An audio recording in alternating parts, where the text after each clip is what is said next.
Hey everyone, Phi Farley here. It's week 14, NFL season. We have got a big slate of games, and this is my kind of week. A lot of dogs, a lot of unders. Really like this. I'm going to break down 5 games for you, give you 5 picks. You'll be maybe surprised by the picks, but I'm going to share with you the why. Always more important than the what. As I do each and every week. So first, though, before I get into that, let me say thank you to subscribers. If you haven't subscribed, please do so. Take a second, hit that button, get notifications, hit the bell, get my picks as soon as they come out. I do appreciate it. And then without further ado, let's get into this. So we have got, like I said, a really good slate of games, interesting lines, some interesting movement here throughout the week.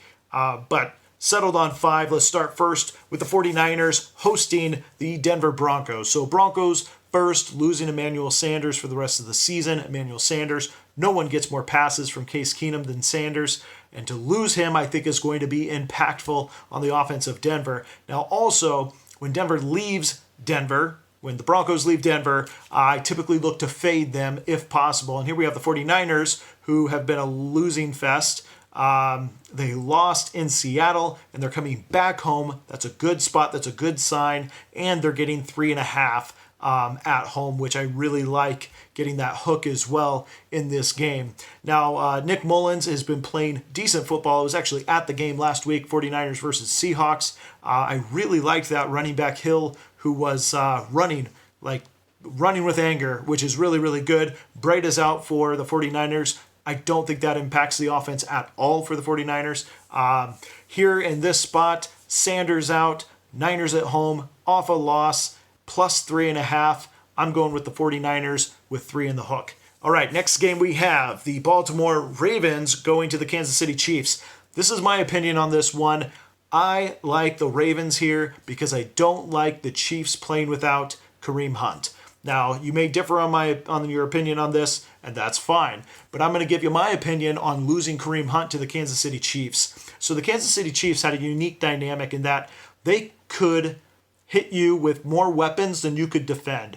New England Patriots are always very good at isolating the specialized weapons of another team and then eliminating them and making you beat them with your weakness. So for example, if they were playing the Falcons, they could eliminate Julio Jones. They could even take out a running back. They could take out Coleman or Freeman, and you'd have to beat them another way by going to the tight end or running by, having Matt Ryan run by another way. But they're not going to let Julio Jones, which is their main weapon, beat them.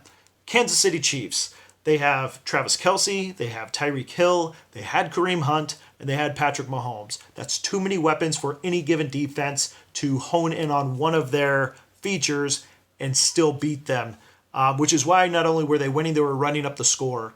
And we had double-digit wins week in, week out.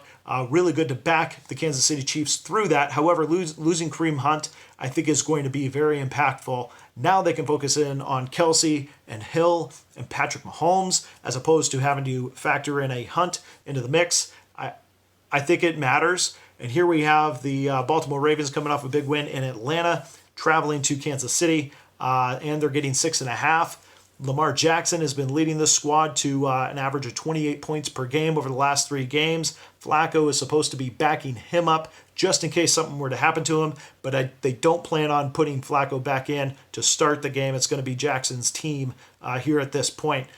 I'm taking the Ravens plus the 6.5 because of all those factors just mentioned. 83% of the tickets over on the Chiefs, 74% of the money on the Chiefs, which is a slightly larger money over on Baltimore. All right, going to the third game, I have the Oakland Raiders hosting Pittsburgh Steelers. So Oakland Raiders just coming off a pretty good game against Kansas City Chiefs. As we just mentioned, Chiefs falling off with the loss of Hunt. It was a back and forth game. Well, it was a close game. Raiders coming back into it, 33-30, down to the wire. Pittsburgh, on the other hand, losing at home to the Chargers. And now they've got to go cross country. A lot of drama there. They lose James Conner this week. Brown, Roethlisberger, still having some talk. I just saw a quote from Antonio Brown trying to address their woes and that they're losing and they got to get back on the winning track. That's great. I think they can get back on the winning track, but you're giving me 10 points while traveling all the way across the country in Oakland. I don't think that's a good recipe for a monster win You can have the win by 3, win by 6, but you're not going to win by more than 10, in my opinion. Give me the Raiders plus the 10. All right, another game I like. Oh, by the way, real quick, betting percentages on that one. Raiders getting 61% of the money. Meanwhile, 68% of the tickets are over on Pittsburgh. Sharper money coming in on Oakland. All right, Chicago Bears hosting the Rams. You can imagine where I'm going on this one.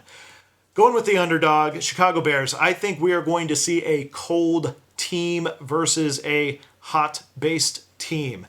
LA traveling up to Chicago, weather a factor. 77% of the tickets up on the Rams, 62% of the money on the Rams, showing the bigger money. Over on the Bears, lines moved from 4.5 down to 3 in favor of the Rams, with movement towards the Bears. This is showing me sharper money is coming in on the Bears. Boy, would I have liked to have 3 and a hook. However, here we are at plus 3. Don't mind that at all either. Khalil Mack going against the Rams, I think is going to be one of the biggest difference makers here in this game. Bears have had their way with every team except for the Patriots at home. And here I don't think it's going to be a whole lot of different with the Rams. I was on the Rams last week to cover in Detroit. However, this one, I don't think they're even going to win this one. I think the Bears are going to win this one. Trubisky's back. And you know, the Rams are going to try and hit short routes with the Bears. I don't think Goff is a cold weather type quarterback. That has been one of his criticisms, one of his flaws as he was coming into the NFL. I think it's going to get exploited here with a really good Bears defense. It's not a must win. It's not going to be ideal to lose, but still, I just think the Bears are going to come out on top here. I'll be happy to take the 3. In Chicago, so give me the Bears plus 3. All right, last game I have for you is really, I'm surprised by this number and where it's at. I'm going with the Dolphins plus the 8, hosting New England Patriots. Big blowout loss to start the season. Tannehill's back at quarterback for the Dolphins. And if you don't know the history of New England down in Miami, it's not very good. They have only won 1 of the last 6. They are 1-5 of the last 6 trips down to Miami. And now they're getting, not only are they favored, but they're getting 8 points to the Miami side. Miami's 5-1 at home right now. They're a tough place to go in and beat the Dolphins, and that's been the case for a while.